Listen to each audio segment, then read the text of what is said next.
ดถึงสาวเก่าคงพอดีคันไอ้ก่อนยังจืออยู่เป็นบ่แม่จ้ะ ใจใจ ยิ้มเด้ออย่าว่าสั่นว่าซีเด้อยิ้มเลยนี่ น้องสา กินอันนี้แล้วแห้งแล้วมาบเด้อ เมืองภาษา โอ้กลัว10 บาทแล้ว ยังจำคำที่คิดอยู่บ่ลืมกับวันคืน ยังบ่ทันฮอดไอ้ก่อน ไปสร้าง ก็สิฮอด10 ปีแล้ว ผมบ้านข้างสาวคนเดิมแห่งบ้านภาษาสาวน้องบัวน้องเป็นผู้สาวสาวบ้านสวยตาเมืองปากเจ้าเข้าบ้านปากกาดินมีทุกสิ่งสับดินทุกนานา อิ่มมันอร่อย สะดอโดนสาวน้ำเป็นทา เหงื่อมันนี่ สวรรค์สร้างมาสาวเป็นทาทักของไรค นี่ ง ละแล้ว ปีที่จากมาเส้นนั้น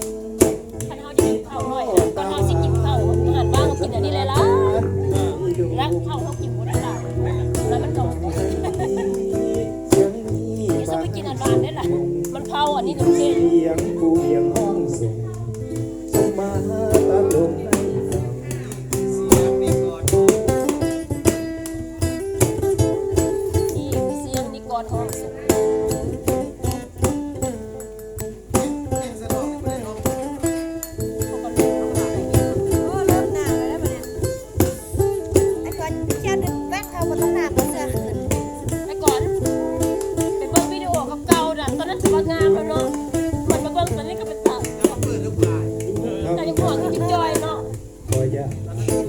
ก็ก็งามเด้ตอนนั้นก็งามเด้ ดีใจอาหวนโตเมลาลำพินยิ่งสวยสะพรึง โอ้มันจะแบบ ดวงดาวไอ้ เก่าเออ ลำเย็น แบบเจ้ายังคือเก่าแต่ไอ้คนมันตุ้ยขึ้นซื่อๆ ก็ บ่ไอ้คนตะกี้เราสิโจ้ยน่ะเบิ่งตะไคร้นี่น่ะมันมาเบิ่งในนี้ละตุ้ยมันอ้วกนะแล้วเจ้าก็ขึ้นน้อยลงไปน่ะ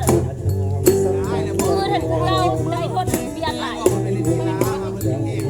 ไอ้คนมันเปลี่ยนหลายเปลี่ยนหลาย คนก็ไม่เพียงส่งไรเดือนมาขอให้มีสลา เราก็ฮอดเจ้าเดียวเราเข้าไปเลยใจมา ถูกใจสิมาใช้อาหารอ แล้ว ร่ เงา อย แล้วหน้าเศร้าหน้าหงอยแล้วซาดาเขาบอกโอ้จักก็ลืมแล้วสิลูกเราบ่ได้หักก็จะไปหักเราอีหยังบ่เศร้าใจต้นเจ้าดอกมันถ้ากูสิตัดใจกูว่าก่อนบัดแล้วก็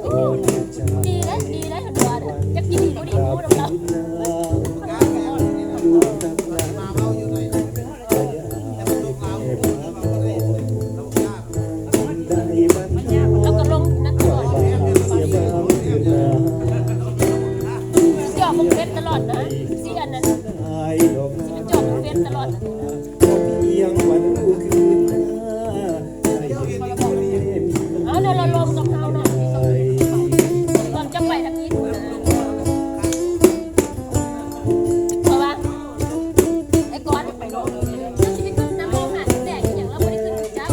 ไม่ลงขึ้นไปเพื่อนอย่างว่าเจ้าเหงาอยู่นะ บอก เออ ทำ